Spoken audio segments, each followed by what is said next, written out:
Ben Mankiewicz, Young Turks Canadian correspondent. Here's what's happening in Canada, and here's why we should know about it. We should care about it. First of all, the election is in October of this year, the end of October. So, am I correct? That's correct, right? Yep. Yeah. October 19th, October 19th. So the middle of October. That's the election. And the campaign basically started this summer. It's an 11-week election. Yeah. And some Canadians are complaining that it's too long. So that's the great thing. Basically, there are three parties in contention here. That's a change from Canada, which has essentially been a two-party state with a number of smaller parties who get some share in the legislature, but in Parliament. But now we have the Conservative Party of Canada. They're led by Stephen Harper, and they're the party in power. I have at times on this show suggested that Stephen Harper, sort of if you moved him to the United States, would be more of a mainstream Democrat. A lot of Canadians have taken issue with that this is a guy who sort of is following the mantra of George W. Bush, and that's sort of so that's incorrect, and he's extremely conservative for Canada. Nonetheless, this is a country not nearly as conservative as we are. Their conservatives simply are not as conservative as our conservatives are. But that said, that's the Conservative Party of Canada. They lead. They have led the country for some time. Then there's the Liberal Party in Canada, and that's the party of Pierre Trudeau, and they were in power through much of the 70s and into the 80s. But they took a massive beating in federal elections in 2011. And are now really the third party because the New Democrat Party has emerged as the real challenger to the Conservatives in Canada.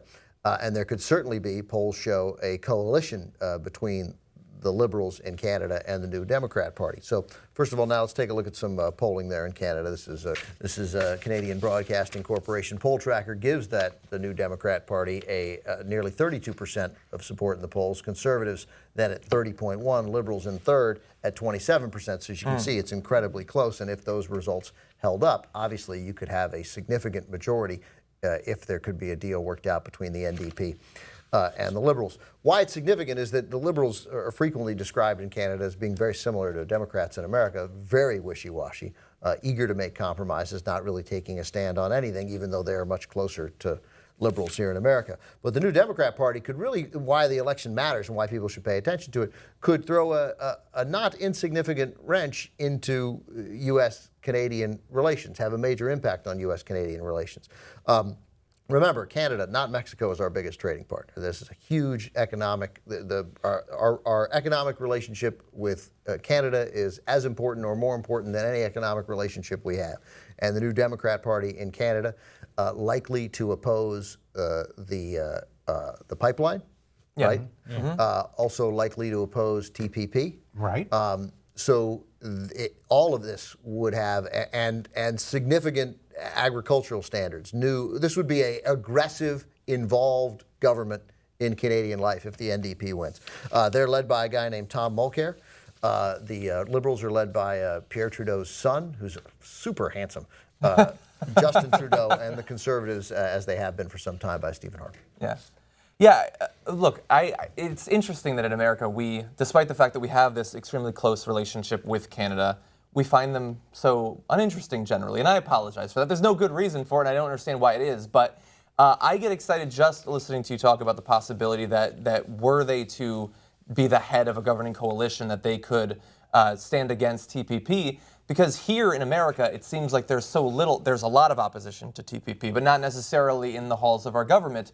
And so I question, again, it depends on who becomes president here, our ability to stop it. But if other countries start to bail, then that would be one way that it could fall apart. And that's why this election in Canada, obviously pretty significant for Canada, but also significant for us here in America too. Like there are millions of workers in America whose fate could be decided possibly by this election, and they will have no idea. They will never know that that's what's influencing the way that they interface with their employers and with other countries in the next few decades. That's a great point, and I think the other piece that is interesting about this is that we're at a time of global pushback against the world financial elite. Yeah.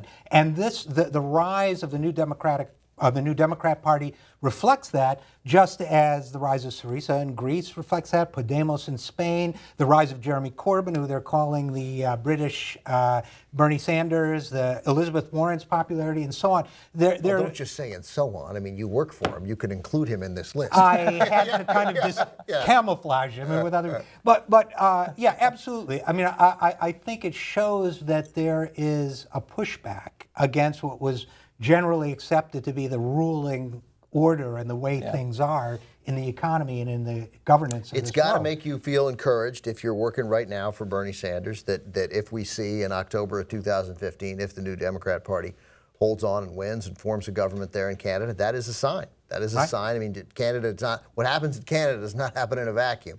And that would represent what we're clearly seeing just with those crowds. I mean, that's anecdotal.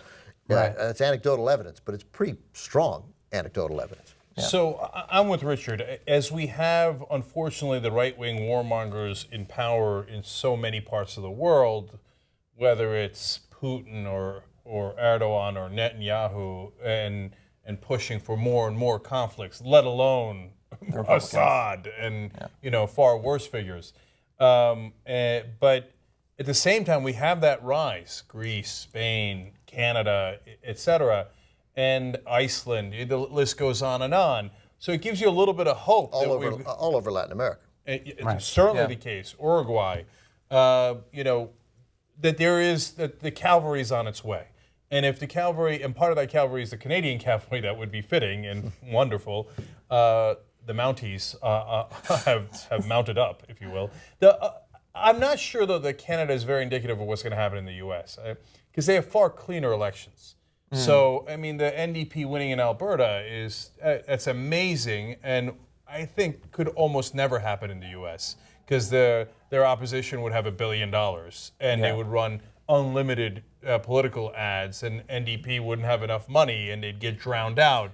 And so it's not, Canada is what America could be if we had clean elections. Yeah, I was just thinking that. Yeah. Right, because I don't think we disagree politically. If you look at our opinion polls and Canadian opinion polls, they're very similar, except we're more gun nutty. Yeah. Right, and a couple of other things. A little more religious. On the other hand, I would say I pretty much agree. But on the other hand, I would say, and this is where maybe I disagree with Larry Lessig and some others, is that I think you have to fight on all fronts. We can win upset elections in this country, despite the money that's being thrown against us. So as we're doing, you do such a fantastic job of it, as we're working on trying to change the financing of our system, we should also be running and putting ourselves out there and having the chance to steal some seats from the people who don't deserve them.